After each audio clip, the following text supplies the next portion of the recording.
For this afternoon and tonight, a significant winter storm, including heavy snow with low penetrating.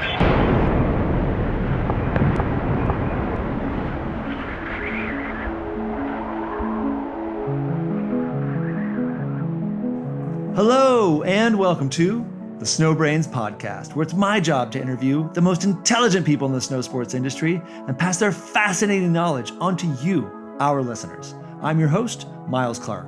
I'm a professional free skier, professional mountain guide, an Alaska heli ski guide, a UC Berkeley molecular cell biology graduate, the founder and CEO of Snowbrains, and I'm just closing out a monstrous snow cycle in Lake Tahoe, California, a historic cycle. According to the UC Berkeley Central Sierra Snow Laboratory, located at 6,900 feet on Donner Pass in Lake Tahoe, California, we have already seen 356 inches of snowfall this season as of January 19th, 2023. This location at the UC Berkeley Snow Lab averages 360 inches of snowfall per season. So we're only 4 inches away from our season average, and it's not even February. The skiing in Tahoe this month has been an absolute joy. Today's episode of the Snowbrains podcast is brought to you by your Northern California Toyota dealer. Whether you're conquering the commute to town or answering the call of some freshly powdered slopes, the new Rav4 Hybrid is there for all your Tahoe adventures.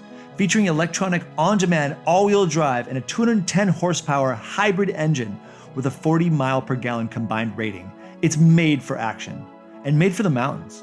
Visit buyatoyota.com/NorCal for more details and start your next adventure in a brand new Toyota, the official vehicle of Palisades Tahoe. Today's episode of the Snowbrains podcast is brought to you by Lakey. Lakey has been making ski poles since 1948 and has learned a thing or two over the past 75 years. Whether you're an Olympic caliber ski racer, weekend warrior, or aspiring backcountry skier, Lakey is the perfect pair of poles for every skier. Experience the innovative Lakey trigger grip system that provides the ultimate interface between glove and pole, providing exceptional comfort, performance, and security. Learn more about Lakey poles and gloves at lakey.com. My guest today is Nina Aragon. Nina is the team captain of the Protect Our Winters Science Alliance. She has a master's in science from Portland State University. Nina is currently a Ph.D. candidate at Oregon State University. And Nina deeply studies our Western US Snowpack and how it affects us all in all kinds of ways. Hello, Nina. Welcome to the show. Thank you so much for being here. How are you? Doing well. Very excited to be here talking on the show today. We appreciate you being here. I'm really excited about talking about the Western Snowpack after nerding out on it hardcore the last few days. That's awesome. So I ask everybody this, it's September, but when did you snowboard last? I was last on my snowboard in July, touring around over in the Sisters area. Whoa, you guys had a good snowpack. That's great. And the Sisters is near Bend, Oregon, for our listeners. And how many days did you get last year on your snowboard? Oh, I honestly have no idea. Yeah, I'm the only one. Nobody else counts. I'm the only one that nerds out on this, man. I have like spreadsheets. That's so funny. Yeah, I really don't know. Let's go. What's your guess? What do you usually get, you think? I mean, I feel like my big thing used to be like, I want to get to 100 days. Whoa. But that has obviously not been the case for a number of years. Wow, but that's impressive. That's nuts if that was the case, though. Wow. Okay, so you're into it. Yeah. So Nina, today I really want to dig into what you study, as well as one of your main points of study, the Western US Snowpack, how it's decreased by around 20% since 1955, where it stands now, and what the future holds for the Western US Snowpack, because it is very interesting and it's very integral to what we all do. So we'll kind of start with what you bring to the table, which I think is so fascinating. And one of the most, standout pieces that I see is that you're the team captain of the Protect Our Winters, or POW, Science Alliance. So we'll start off with that. So what is POW and why is it important? Yeah, that's a great question. POW stands for Protect Our Winters, which is a nonprofit organization that helps outdoor passionate people protect the places and lifestyles that they love from this impending threat of climate change.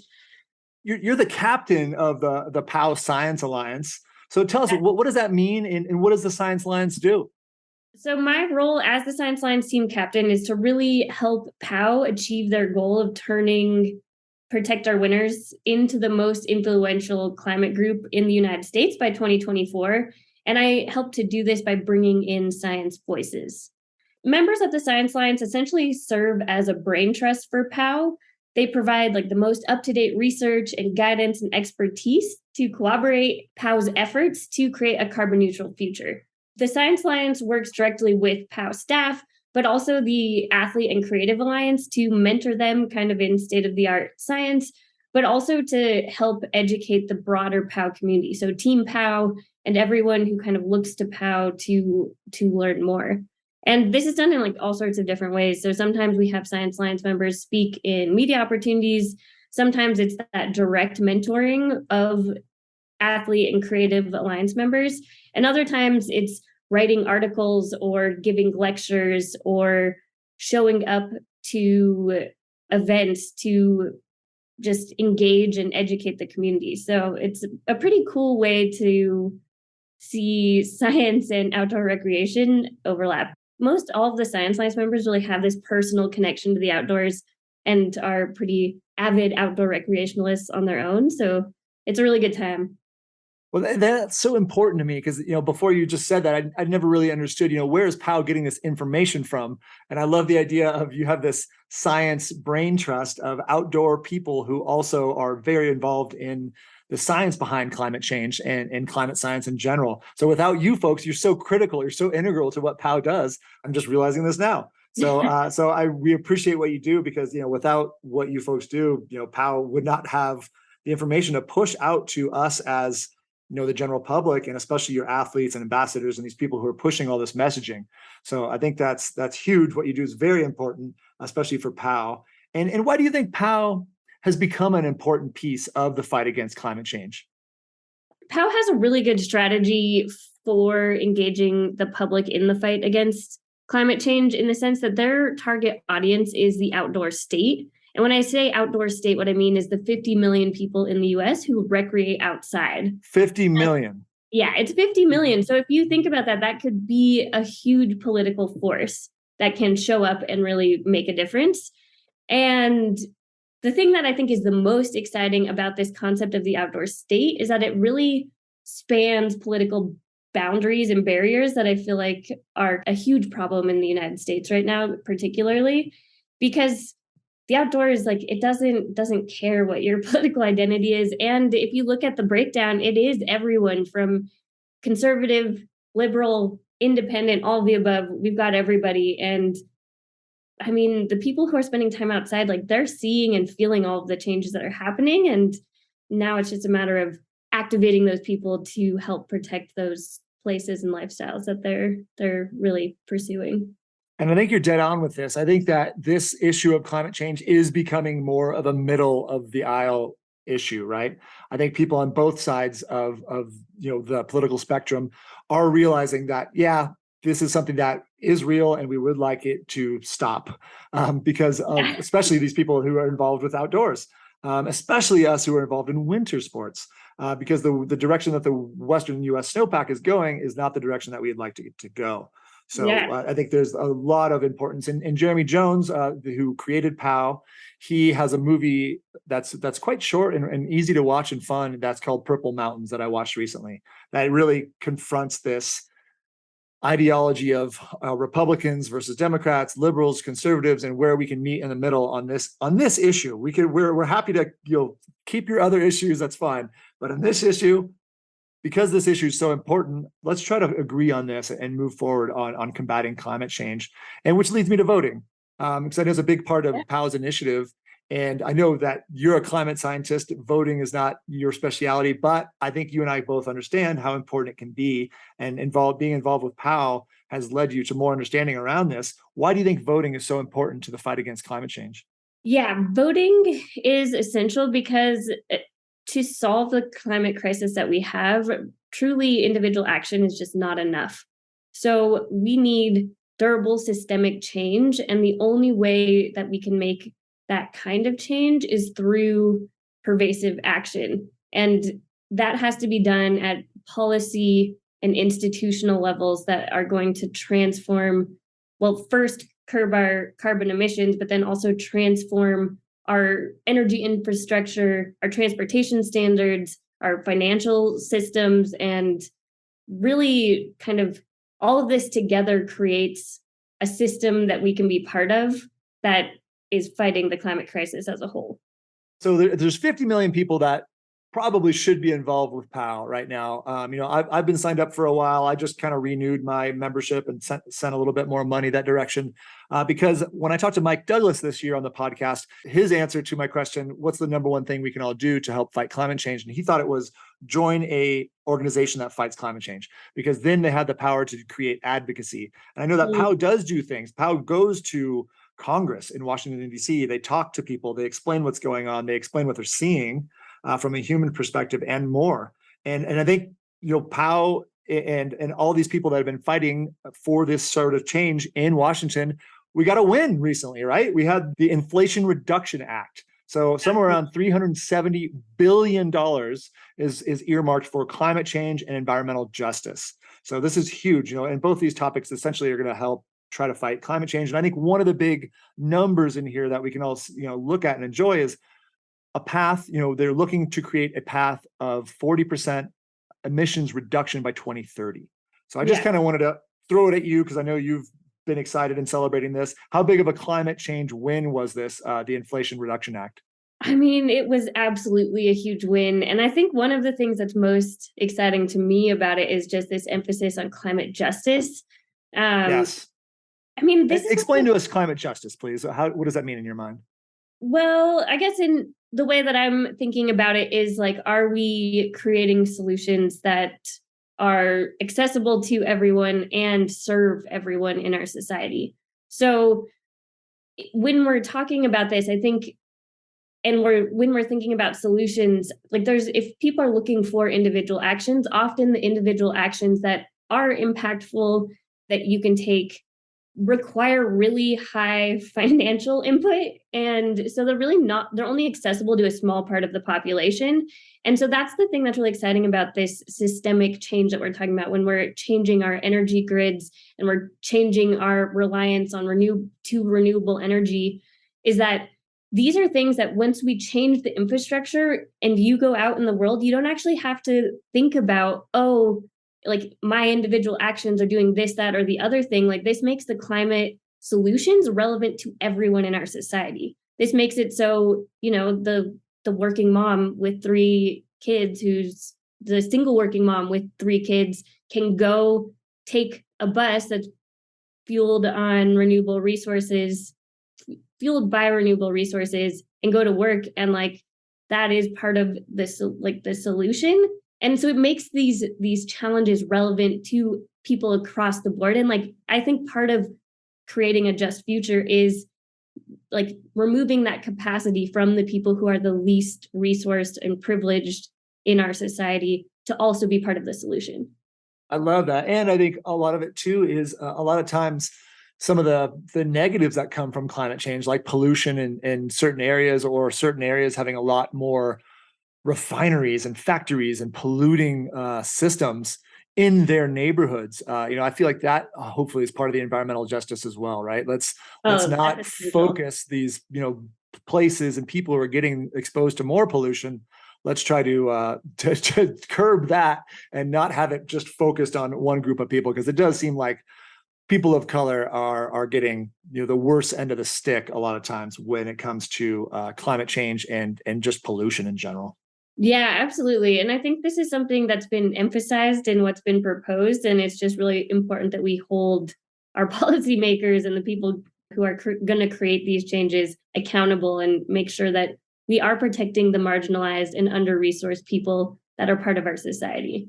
So $370 billion to fight climate change, to help create more environmental justice. The Inflation Reduction Act, big win, biggest win probably for environmentalists and climate change fighters that there's ever been. So we'll take that win, and now I think it's all about appropriating these dollars to the right places. So that's going to be the next step. So, but we're not going to get into that. So how did you get here? Let's take one step back before jumping into our main topic, the Western US Snowpack. So Yeah. how did you get so involved with climate change, climate data, climate science?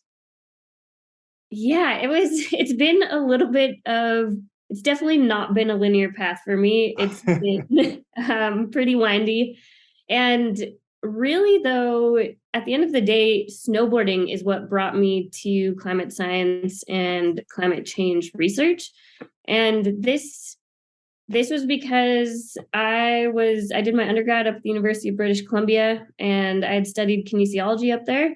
And I loved systems. Like, I loved how all of the systems within our body were interconnected and like came together to create a functioning human. And I had also started snowboarding pretty late in high school. And once I was up in BC, and I mean, at this point, I'd totally fallen in love with snowboarding and was spending a ton of time out there. I think the thing that really there was a year where a bunch of forests burned that we loved to snowboard in.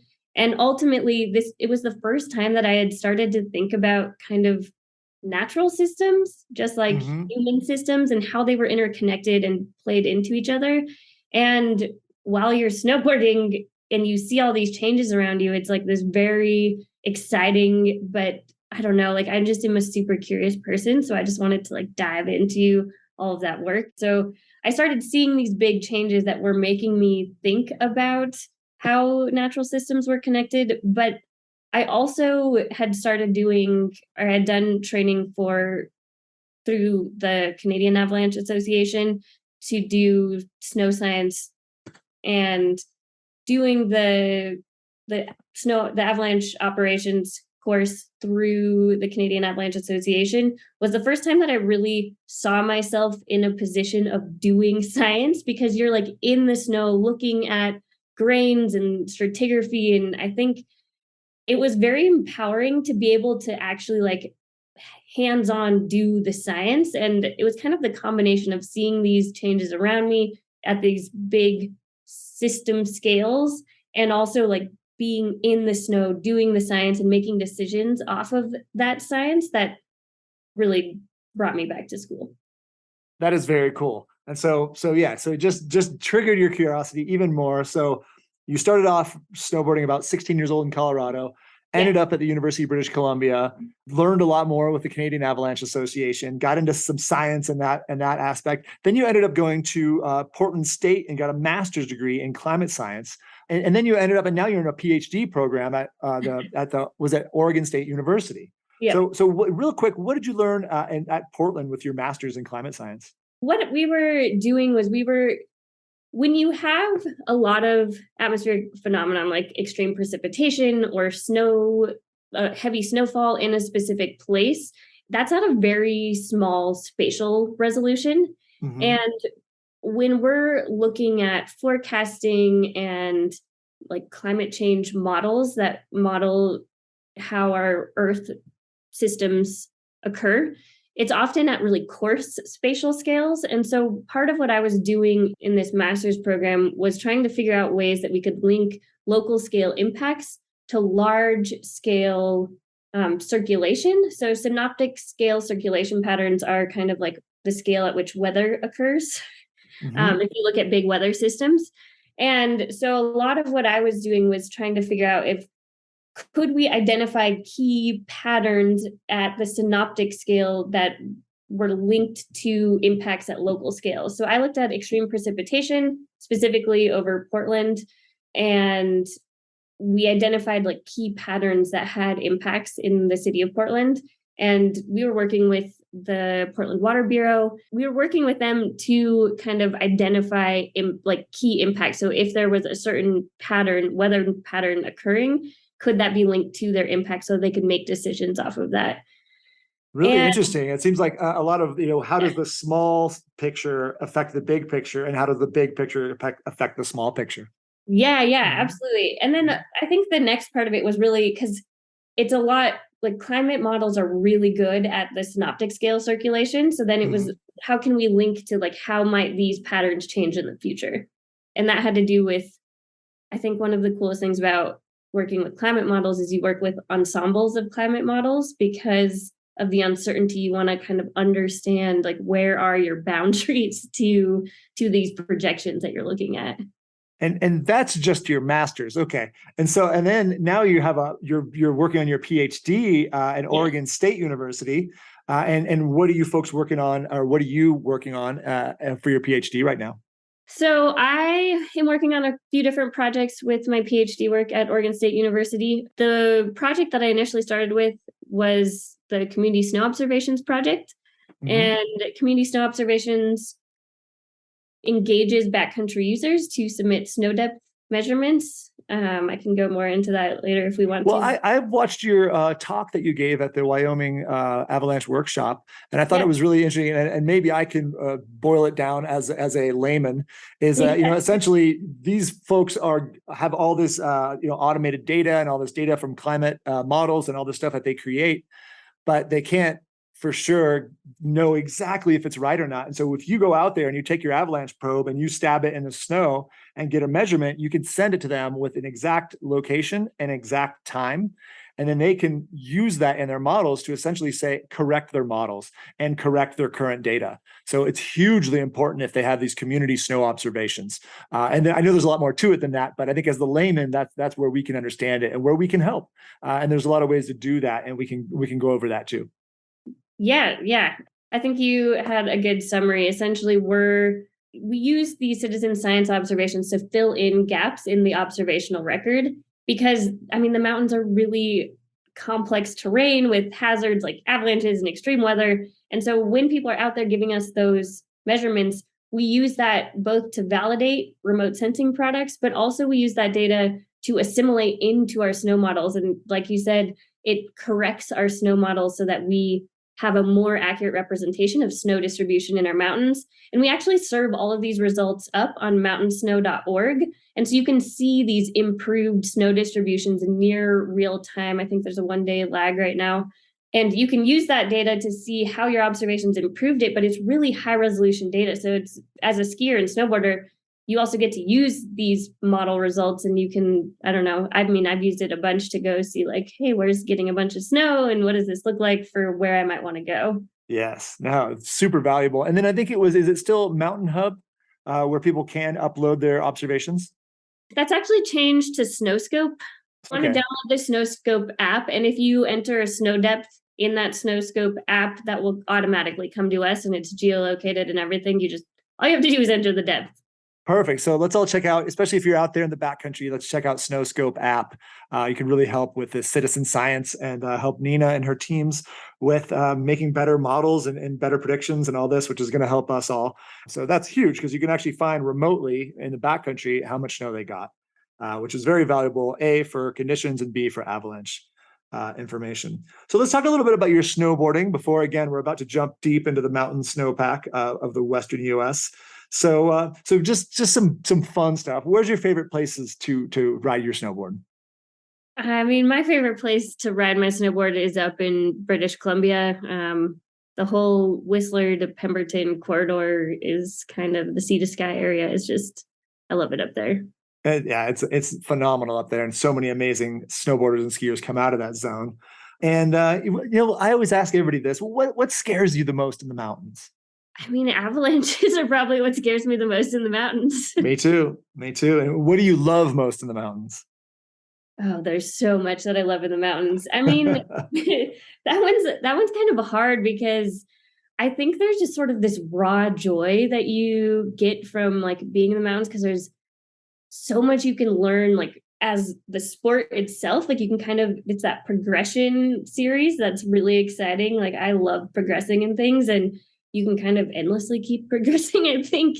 But also like just the knowledge of being in the mountains. It's very intellectually stimulating, but I don't know. I think more if I'm being like really honest about it, like in the beginning, I was kind of drawn to the raw joy of the sport. But as time went on and I moved more into the backcountry, I think something that was really attractive about it is just that I was doing hard things and like it was this chosen suffering that I had control over. I think in my life, there's been a lot of really difficult things that I didn't have choices over, and like being able to choose when things are hard and how to get through them, I think is really empowering and pretty exciting. I was just going to use that word, empowering. I find that too, over time in the beginning, it is, pure joy and kind of scared excitement. And towards the end, I think, or not towards the end, but as you get more experience, that empowerment of, I can move through these mountains well, is a really powerful feeling. I love that. And I'm curious too, what has your experience been like being a Latina snowboarder in the ski and snowboard industry in the US? Yeah. I think it's been kind of lonely. And tell us why. Just because there aren't really many. Like I feel like when I was started watching snowboard movies and was getting into snowboarding, there were no Latinas to look up to. And it was only like way more recently. I mean, really, it wasn't until I started working at Protect Our Winters that I got connected with a couple Latina snowboarders. Well, really, it's just Danny Costa. Just one. Just one. And so there's just not very many. Yeah, which is hard, I think. Well, yeah, because as we know, it's a lot easier to feel comfortable and welcomed and encouraged when you have a model, right? When there's somebody else who looks like you and is doing what you would like to do. And when we talked on the phone, you said also maybe with your family there were some challenges too, and with them not quite understanding. And are you comfortable talking about that? Yeah, definitely. I mean, that has definitely been a huge challenge because I mean, I didn't grow up in a ski or snowboard family. Like going to the mountains in the winter wasn't really something we do. I grew up in Denver, and I think in the wintertime, like you just didn't go to the mountains in the winter. And then it was actually my now husband, who taught me how to snowboard when we were in high school. I also had my first 3 seasons of snowboarding ended early with season-ending injuries, but that's okay. I'm so impressed that you stuck with it. I know. I don't know if I would have. I don't know either. Maybe I shouldn't have. It's hard to say if that was a good decision or not. No, I love it. But yeah, I think at home, it was really challenging just because it wasn't something that my family did. It wasn't really something we had access to. And it wasn't something that anyone can relate to. And that kind of coupled with how often there are avalanche fatalities in Colorado. Like, like as soon as my parents saw, or if I mentioned that I was going in the backcountry, it was like, if you go there, you're going to die. It's not a question of if, it's when. And it was like, oh my God, it's really difficult. And I think it's also hard because early on when I was trying to get into it, it took me away from spending time in our family. And we've all, like me, I have 2 sisters who are like 2 of the most amazing humans on this planet. And we all were expected to work in our family business. And so it would going snowboarding, like took you away from family time and took you away from like working in the family business. And so when I would try to do it, it was like putting crazy hours in of like trying to like get work done, but also trying to like pursue this other thing.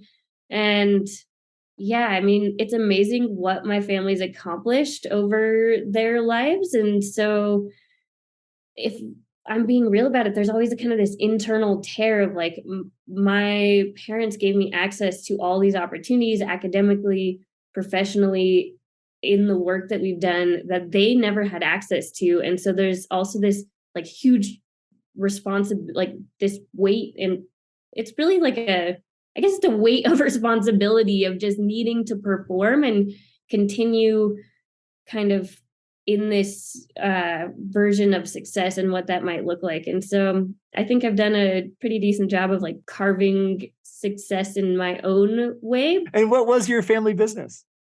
There were a lot of businesses. I think that's something that I'm like so proud of.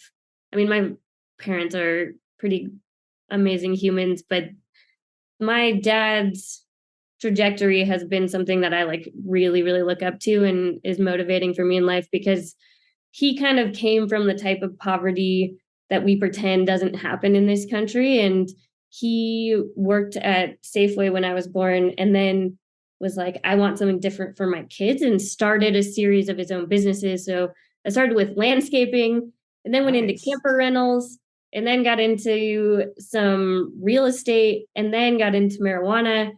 And Just a businessman. now, yeah, so he's just like a true entrepreneur and like carved this path like out of poverty, that it's this idea of the American dream that I actually got to see and feel really lucky for, because I mean, it doesn't happen for most people that way. And yeah, I think it's something, then kind of being like the second generation, like we of course like worked in those businesses and like helped in that process of transformation, but now it's like I feel this big weight of like, okay, like I made this change, like how can I give back and like lift other people up to like make sure that there's this like community trajectory to better places like for the people around me. And that transitions well into my next question, which is, how can the ski industry or the snowboard industry specifically, what can we do to acquire more diverse people? Yeah, I mean, I definitely don't pretend to have all the answers for this. I think that's a really challenging question. And there's a lot of variability, like depending on the circumstance. But I think some of the biggest things, if I just reflect on my own experience, like a lot of it is creating access both to gear and transportation and passes. Like I feel like I just kind of lucked into it because my husband was this incredibly generous person who like brought me in. And then also just access to mentors. Like there is so much to learn about snowboarding, and especially if you're trying to go like from the resort into the backcountry, having mentors to like work with you and bounce ideas off, I think is a really important piece. And also like building a culture where we can kind of like let our defenses down. And like I'm very opposed to cancel culture, but that can only happen if people are like comfortable with being called out on things, or like not necessarily called out, but like, hey, what you're doing is wrong for these reasons. And then being open to a conversation of, well, we actually can like, here's some ideas for solutions, and people being receptive to that. Like, how can we create a dialogue where there's opportunity to bring people in and where there's opportunity just for growth? I think having a growth mindset in general is really important. And I think avoiding tokenization, if you want to have more people, like maybe celebrating different ways of being in that space, it doesn't have to look one way. And I think that we can, like, part of what's doing that is to make that happen, you really need to like be with people through the whole process. Like sometimes they're not going to, like they're going to have a different way of doing it, and like embracing that. And sometimes they're going to be struggling and also embracing that. And yeah, just, I don't know, like working on community and not profit, I think is kind of core to that. Well, I love that. I think it's well said.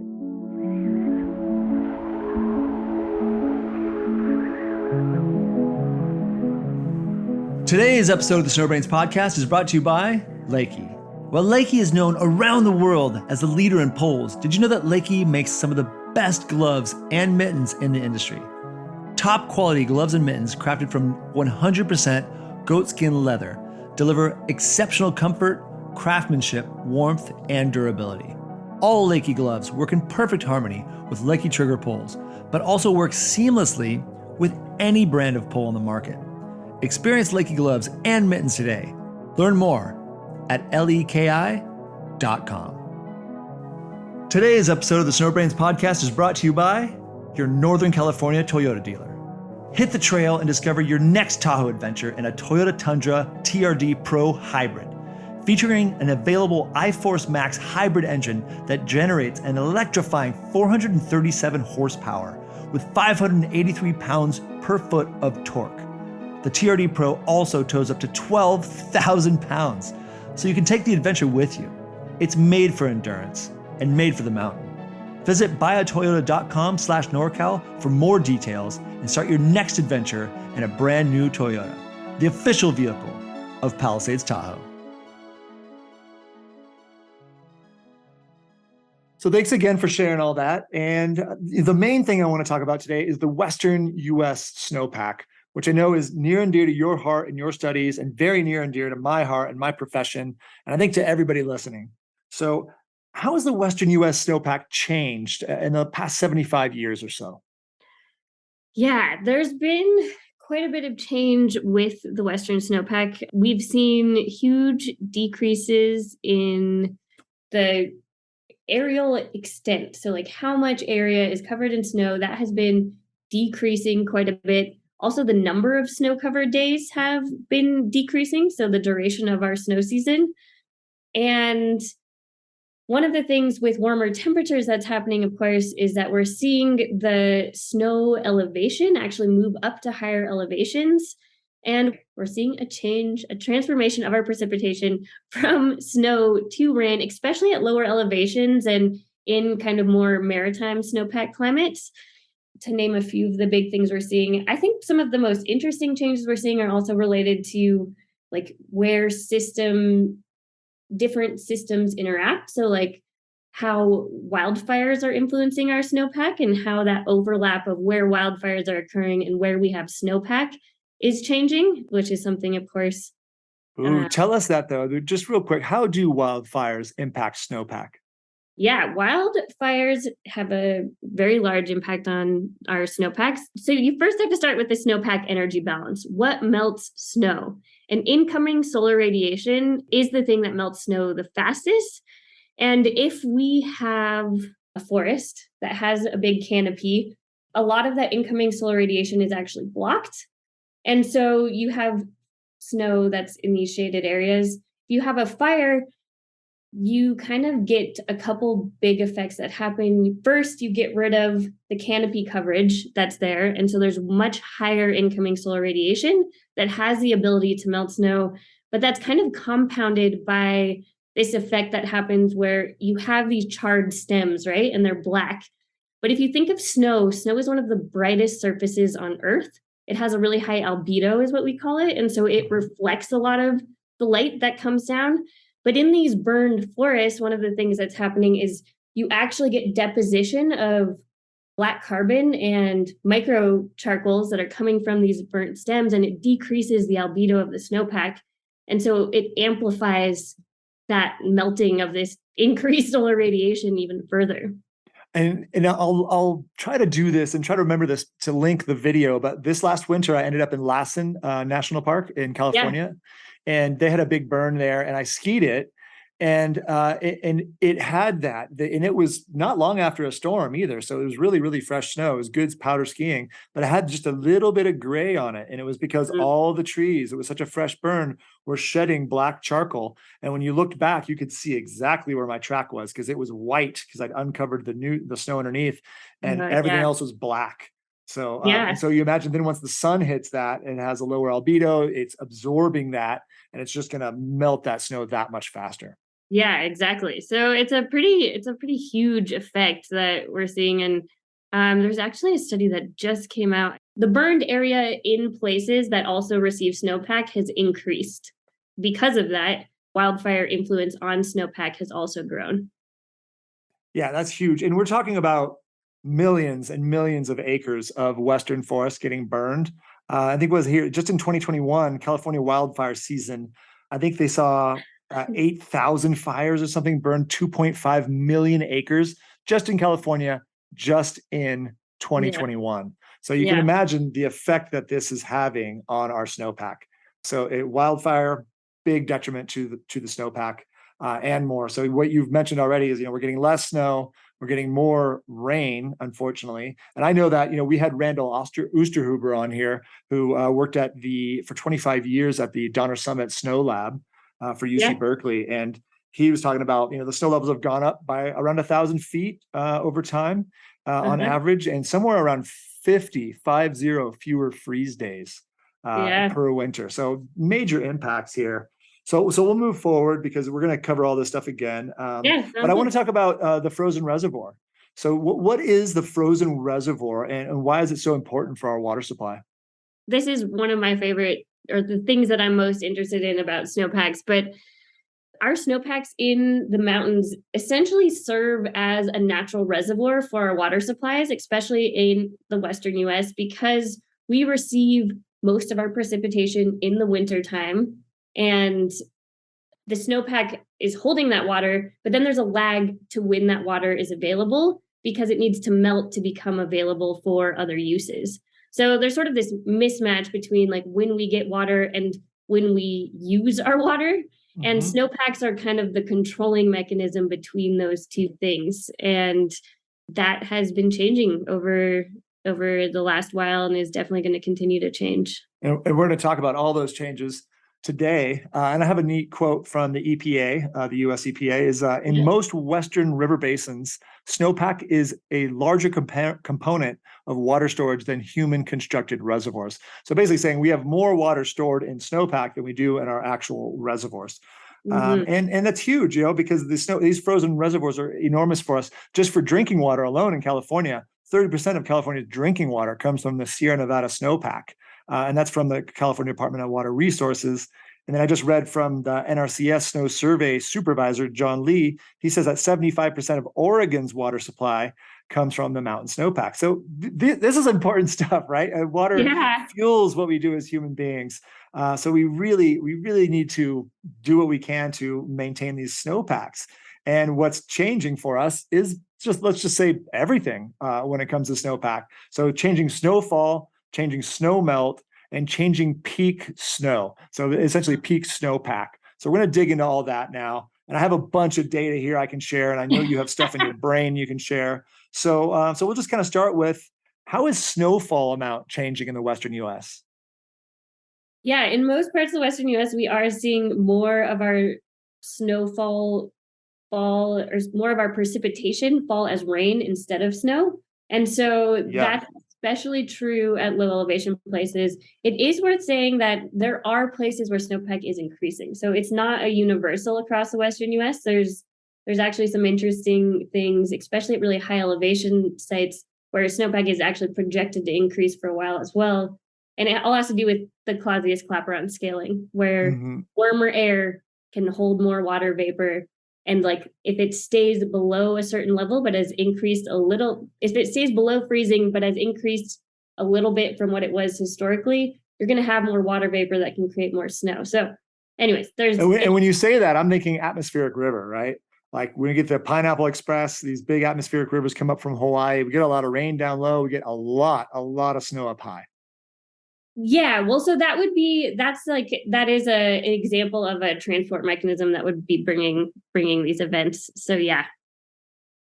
And the timing, so we're essentially getting less snow in the Western US, and some of that is for the horrible R word, right? Is because we're getting more rain, unfortunately.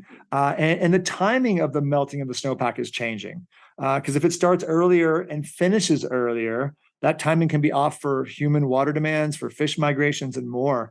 How's the timing of the melting of the snowpack changing?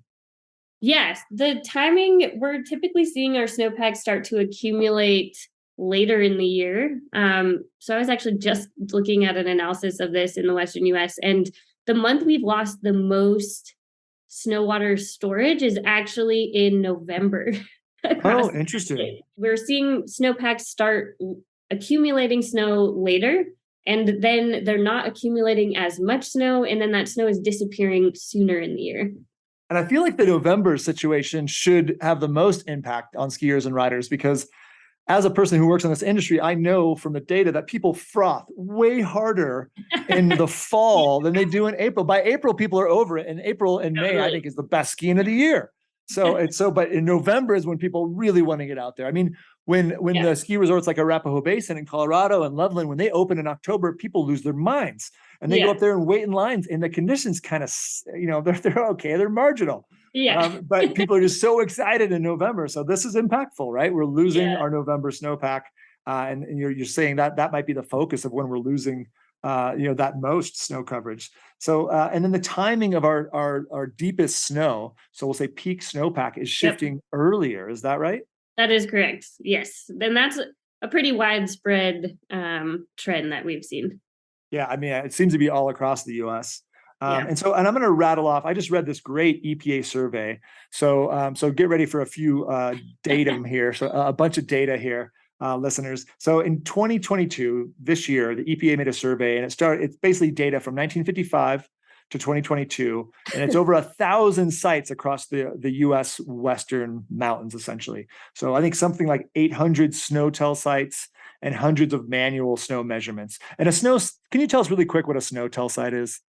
Yeah, the snow-tell sites it stands for snow telemetry. And what these sites typically have is they have meteorological data. So they're collecting, of course, like how much snow, how much rain, the temperature.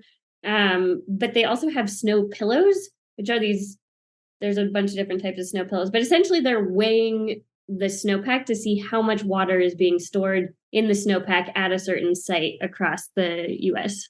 So they have a lot of data. So they essentially know exactly what's going on, and they're relatively accurate. And these are all over. So again, 2022 EPA survey from 1955 to 2022, data from over 1,000 sites. Somewhere around 800 of these are snow-tell, and then they have hundreds of manual snow site measurements where human beings actually make these measurements. So here we go. Let's rattle these off. So from 1955 to 2022, let's call it 75 years. For the past 75 years, the April snowpack has declined at 93% of those sites measured, with the average change across the sites to something around 23% decline. So we can kind of basically say the April snowpack is traditionally the deepest snowpack of the season in the Western US, and is usually measured around April 1st, and that's gone down by about 20%, let's say. So that's a bummer, right? As a skier and rider, you get 20% less snow. That's a lot less snow.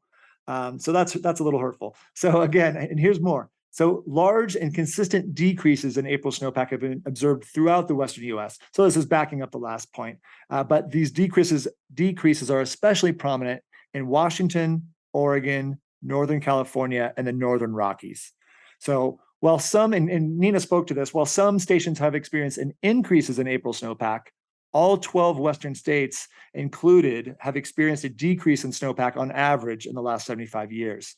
In the Northwest, which is Idaho, Oregon, Washington, they're saying, all but 3 of their stations there saw decreases in snowpack over that period of record. So there are a few anomalies where snowpack's increasing, but the rest are decreasing. So, and then only 2 more. About 84% of all the sites experienced a shift towards earlier peak snowpack.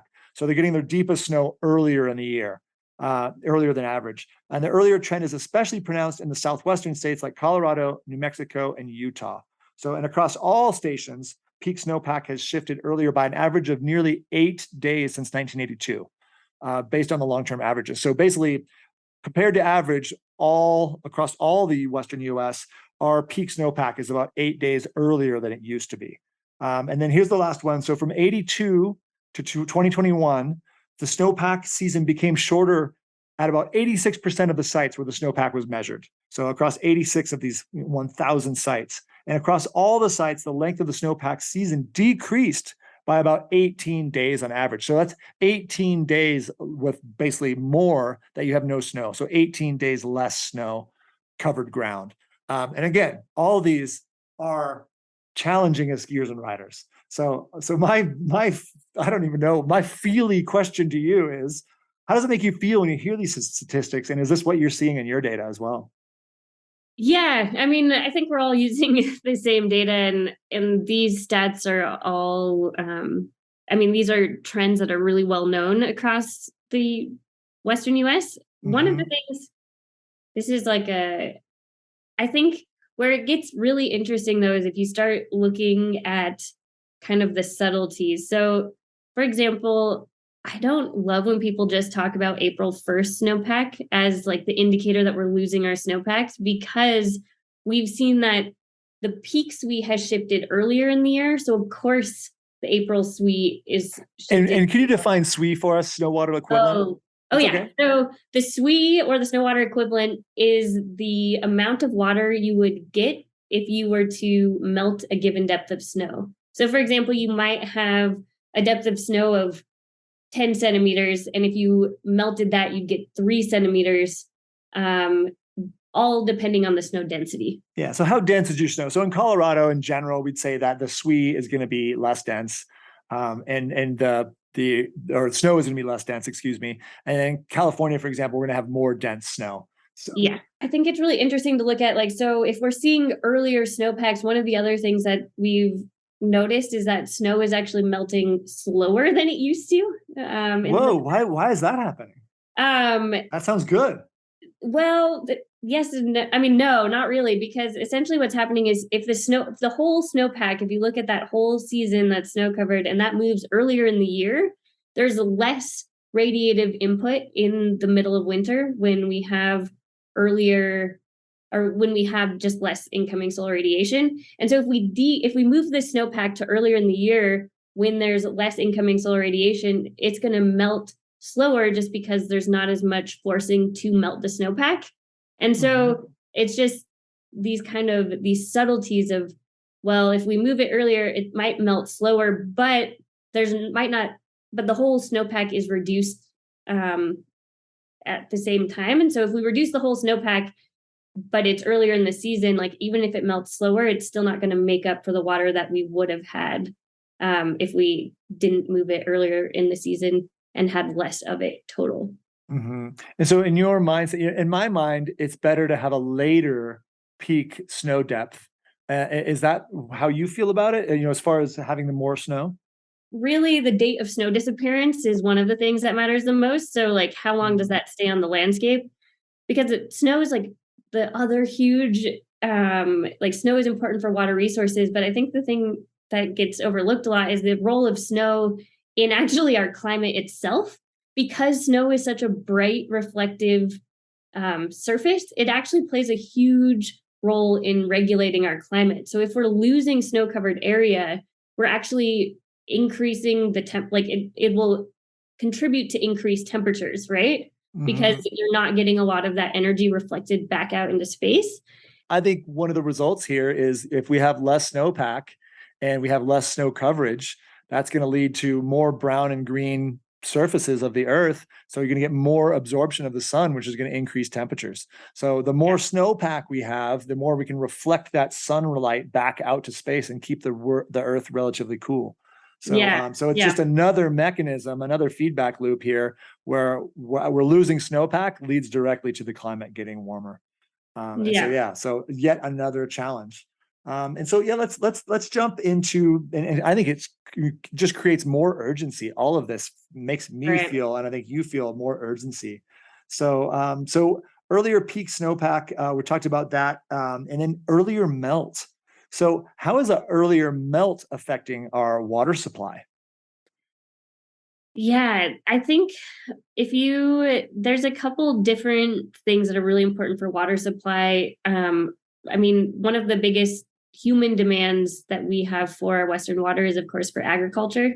And typically when we need this irrigated water is much later in the summer. Like, so after there's been a big dry period already, because I mean, as people in the Western US are probably familiar, we get most all of our precipitation in the winter, but then our summers are very dry with lower precipitation, of course, with the exception of areas that experience monsoon season.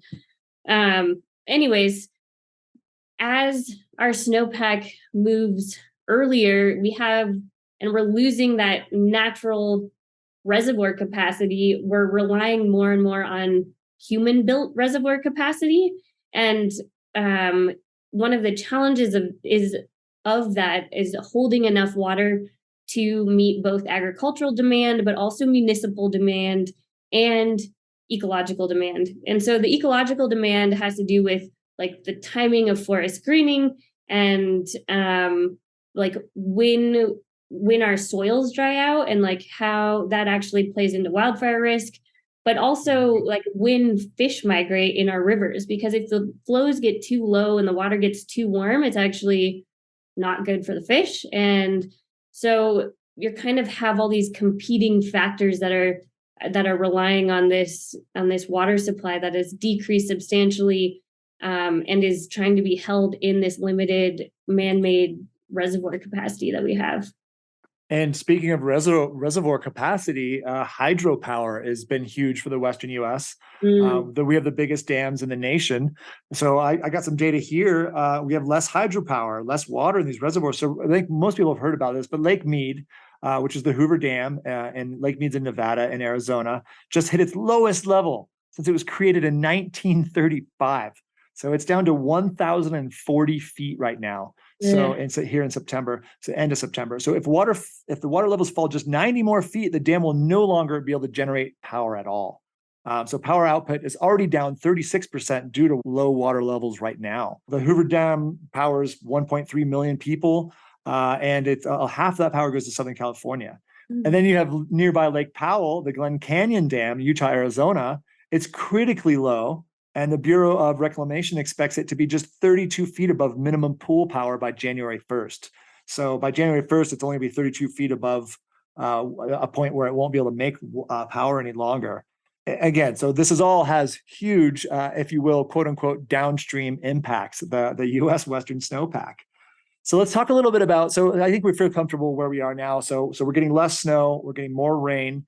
Our peak snowpack is shifting earlier, and it's melting at different times. So melting earlier, which is all affecting our streams, it's affecting our reservoirs, it's affecting our hydropower. So what's the future? Because that's, I think, important to all of us as skiers and riders. What's the future of the Western Snowpack? Because we've got this frozen reservoir we really rely on. We're going to have less of that, it looks like. So in your estimation, Nina, what is the future of the Western Snowpack? The future of the Western Snowpack in a lot of ways can look really depressing. No, but we got to confront it. Yeah, but we got to confront it. And I think that's part of what really can motivate people to also take action, because going forward in the future, we're projected to see more of our snow turn to rain, and we're expected to see a continued loss of snowpack.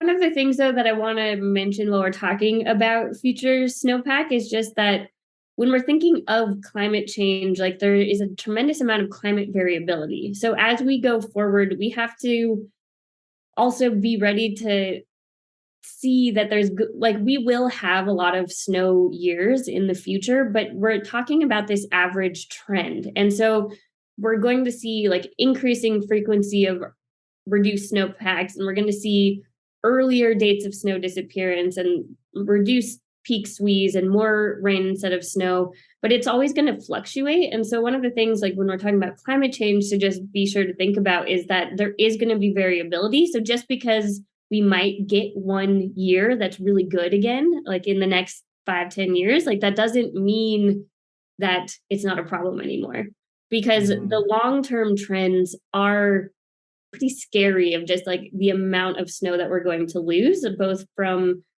it's just our precipitation isn't going to be falling as snow in a lot of places. It's a big changes. Yeah. And I hear what you're saying, because we have good years and bad years. We have huge variability, but the overall trend, the average trend is trending the opposite way we want. It's trending towards less snow and less snowpack. And the consequences are dire is the word everybody uses, right? But the consequences are significant. So in another EPA paper I've just read, they talk about the consequences of less snowpack in the West, and I'll ramble off 4 of these. So changes in the mountain snowpack can affect agriculture, winter recreation, tourism in some areas, plant life, wildlife. And I love these examples. Some trees rely on snow insulation from freezing temperatures, as do some animal species. In addition, we have fish spawning could be disrupted by changes in the snowpack and snow melt, especially for timing and abundance of stream flows, which can be really important. If you're a fish trying to move upstream to lay your eggs and there's just no more stream, that's a problem. You're not going to be able to reproduce. Warming and earlier snow melt can accelerate wildfire season, and we understand this well. Nina already spoke to this. It's really easy to understand. If there's less snow on the ground, it's more ground, and surface area available for fire. So obviously, snow is a good deterrent for fire. Take that away, we're gonna have more problems. But basically, what the EPA is saying at the end here is we need to track snowpack in the West because it affects so many things. And yeah, just hearing those pieces of the puzzle, what do you think of there, Nina? Yeah, I mean, of course, this is all great information. I think it's really striking to me. We can think about this as the sports that we love and like are dedicating a lot of us dedicate our lives to these sports where we're up in the mountains recreating in the snow. And also it's a lot bigger than just recreating. It is downstream food security and water security. And these are huge impacts that we're facing that are going to be challenges going forward. And at the same time, there are a lot of things that we can do to take action and prevent these climate change risks. So like on the one hand, it is very scary and we need to use that as motivation and we don't want to shut down, but we want to use that as motivation to propel us to take action so that some of these like worst case scenario situations hopefully don't come to fruition. Thank you for bringing that up, because that's something we're going to cover here at the end. So we do want to be clear that there are solutions, that there is optimism, but we do need to see, the dark picture that is being painted of the future so that we can get motivated and that we can make these changes. And, with the Inflation Reduction Act, $370 billion, hopefully this is a really great starting point, but we need more people on board and we need to do more. And so I just want to go through one more piece of this puzzle, because there is a study that just came out, and it was published in the Nature Scientific Journal, and the reviews Earth and Environmental, part of that journal. And it's all about the future of the Western Snowpack. And it's not, they have a lot of solutions put in place, but their solutions are actually for just basically saying there's no more snow. So I want to kind of show people this is what our future looks like if we don't make any changes. So just right away, basically, if we boiled this down, I have the whole abstract here. Which starts with this: anthropogenic climate change is decreasing and you're already falling asleep. So we'll cut to the chase here. That the main point here is across the Western US, snow water equivalent declines, essentially talking about snowpack, of 25% are expected by 2050. And we've already seen around 20%. So let's add another 25% to that by 2050. So we're talking about around 45 to 50% less snowpack. So that's a lot less snow on the ground. Half of the snow we have now, we don't want that. And they're talking about that, like as compared to our averages over time. So this is bad. So what we've experienced in the past, we're going to now have half of that. And then they're talking about in 35 to 60 years, there being a low to no snow time period. So basically saying they think potentially their models, which they don't think are very accurate. They do say there's low consensus. They're not sure about this, but what their models are showing is 35 to 60 years from now could be a very low snow or no snow at all future in the Western US. And so then that leads the study to say, hey, well, and here's the solutions. So they're talking about dams, more dams, retrofitting the reservoirs we have already to increase capacity, adapting our management of reservoirs. So basically the way we do it now is how not to flood downstream. And in the future, they want to have more techy, they call it forecast informed reservoir operations. So they want to have basically higher tech ways to manage reservoirs, when to let water out, when to keep water in. So, and then ways to move water, canals, pipelines, more aqueducts. And these can move from reservoir to reservoir. So if one gets full, it can send it to another that's not as full. Cloud seeding. Cloud seeding is not that well understood. It's pretty well debated. So cloud seeding, it's an option, but yeah, Nina's already laughing. We're not sure that's very viable. Desalination, this is probably our best option, but it's not cheap, right? Is taking ocean water and making it into drinking water, and water that could be used for agriculture. And then we got to improve our agriculture efficiency. And again, these are all solutions for this no snow future in the West. Basically making our forests better to increase snow storage, but that also could conflict with our wildlife or our wildfire management. And then raising the price of water makes a lot of sense. If water is more expensive, people will treat it more valuably and not waste it. And then, urban sectors, we're talking about more efficient appliances, reduced outdoor irrigation, leak detection, rainwater capture, localized storage, within your urban area. So again, these are solutions for a no snow future. And they have a lot of problems. They're expensive. We're not sure if they work, and more. So just, painting the picture. And how does hearing all that sound to you? I mean, that's where we're going as far as we understand if we don't make changes, Nina. Yeah, this paper was a big one that came out, and I think it's just really helpful to think about what these solutions might look like, and also recognizing that with the amount of greenhouse gases that are already in the atmosphere, we are going to see changes for the next while, like decades probably. And with where we are right now, if we do everything perfect tomorrow, we're still going to have decades of consequence. Yeah, we're going to continue for decades to see consequences with the greenhouse gas emissions that are currently in the air. And because of this, there are places that are looking at a low to no snow future already.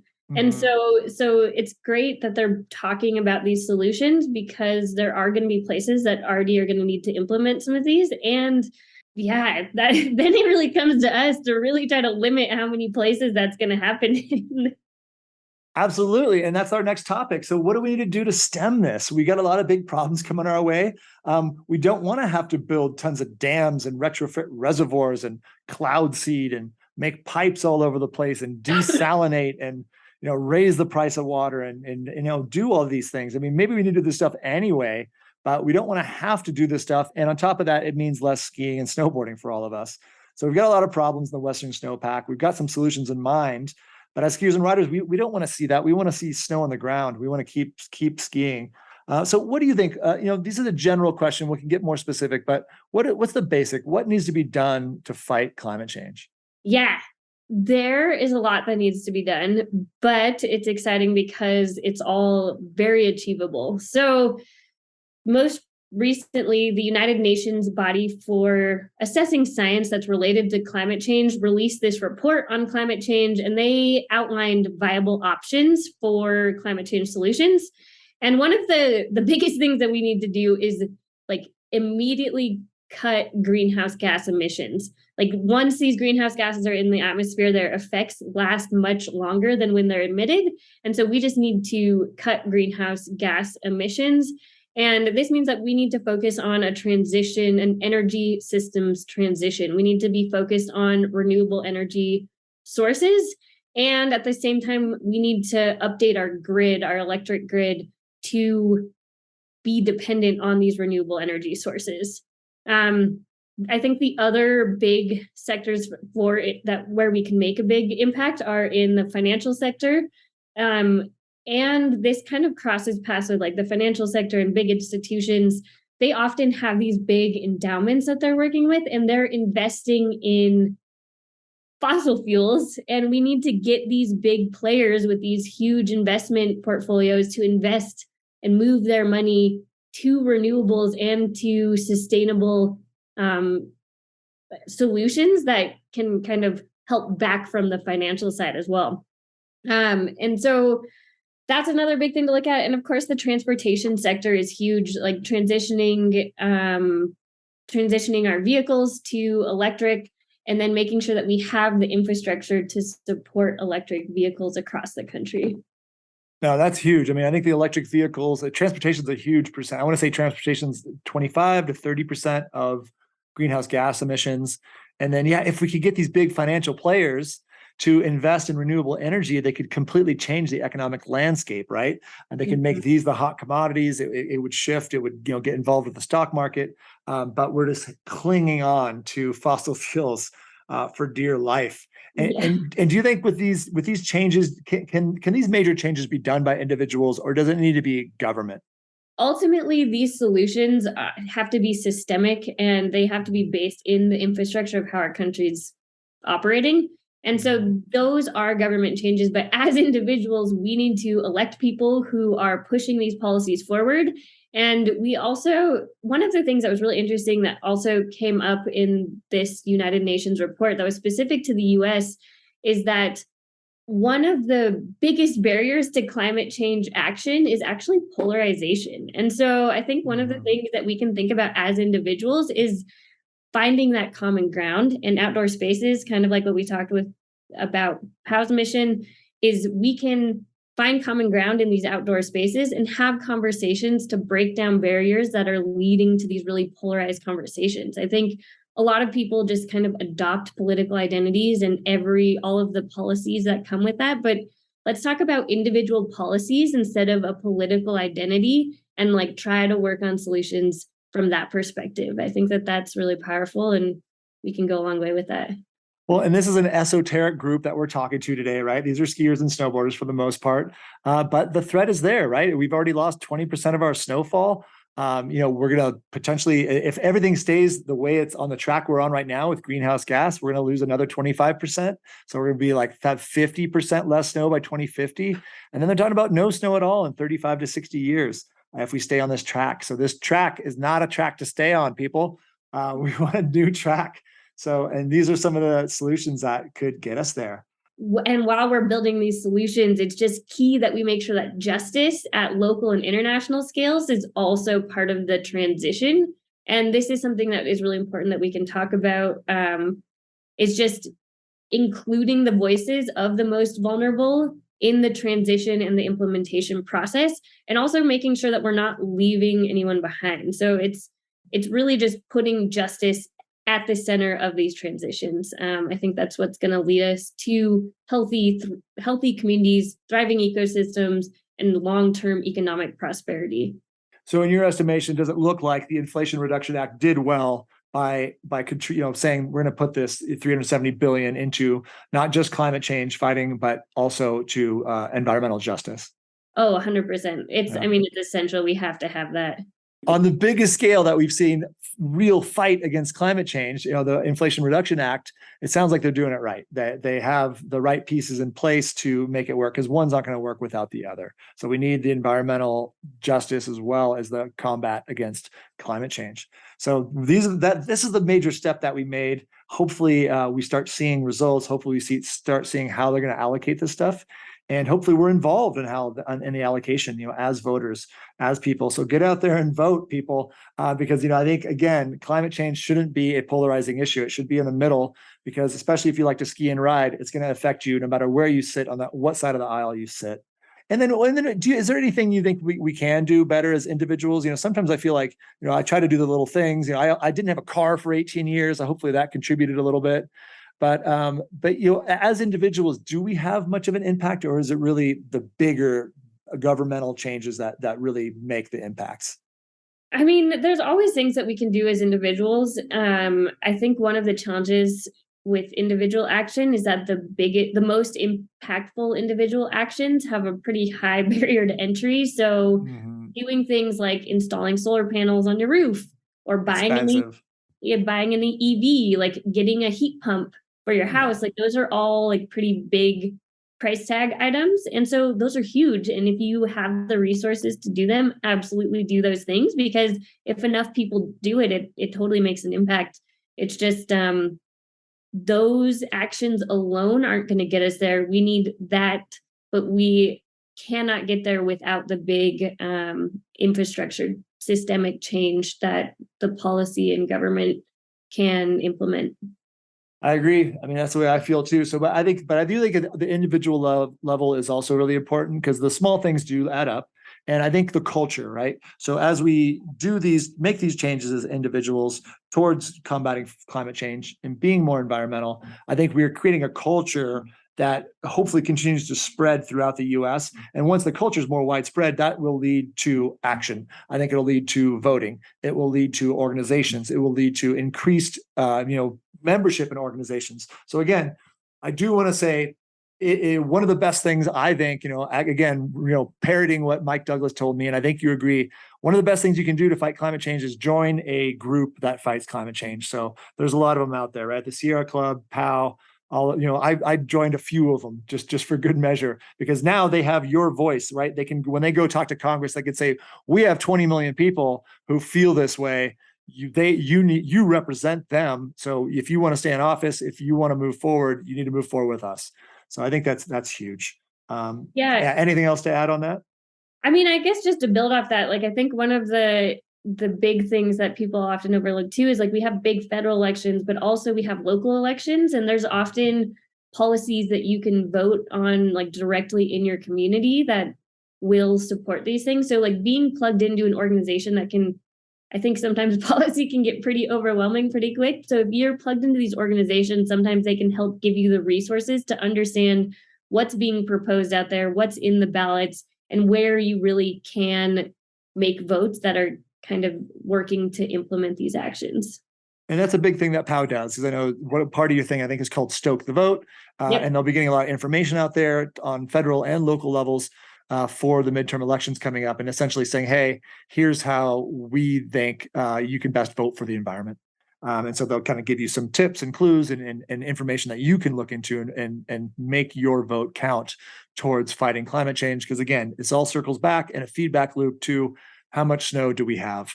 And the Western US is already changing. We've already lost 20%. Let's try to lose as little more as possible, right? Let's preserve this as long as possible. Yeah, I mean, one of the things I think about being like my favorite thing of all time to snowboard is powder, of course, but with these warming temperatures, as the temperatures go up, you get less of the fluffy, dry powder. Like we are going to lose powder days. So maybe there's going to be snow, but no one wants just mashed potatoes. Like we want those fluffy powder days. So even if that's what motivates you, that's great. I like it. Yeah, you vote for powder. Vote for powder over like slimy snot snow. So that's a simple one. I like that a lot. And speaking of powder, I do want to just talk about Bend, Oregon, because you're in Bend right now. Is that right? I am in Bend. Yep. So you live in Bend, Oregon. I moved to Bend when I was 18 years old and went to Central Oregon Community College. It's where I learned how to ski. Oh, wow. At Mount Bachelor. Yeah. So it was 1996, 97 season. I had a 1965 Volkswagen that broke down in October. But it was ground, it was ground shaking. It changed my whole trajectory. And so the basic question is, why do you live in Bend? Why do you love it? Why do you love Bend? Yeah, I mean, part of what brought me to Bend is that my husband's business is in Oregon. And so we needed to be kind of set up in Oregon, and Bend was kind of the best place that we could find to have access to mountains in Oregon and still be close enough to his work. And I actually was really drawn to Bend because the climate is really similar to Denver, where it's just more of that arid, deserty, sunny, very sunny. Just east of the mountains. Yeah, just east of the mountains. Those sun days, I love it. But the climate's amazing. And now that I'm here, I've been finding a pretty incredible community. And I think that that's something that is probably going to make this a place where I stay. That's so cool to hear. I really enjoyed my time there, especially as an 18-year-old kid who knew zero things. It was such an eye-opening experience. I loved Mount Bachelor. It was the year they put the Northwest chair in. Oh, nice. It's like a 2,000 vertical foot chair. I don't know. I'm sure Bachelor's good without it, but I don't think it's as good without it. That's all I did. It was so fun. So fun. We had like 200-inch snowpack that winter. It was crazy. Wow. So it's cool that you're in Bend. I wanted to hear a little perspective about your experience there.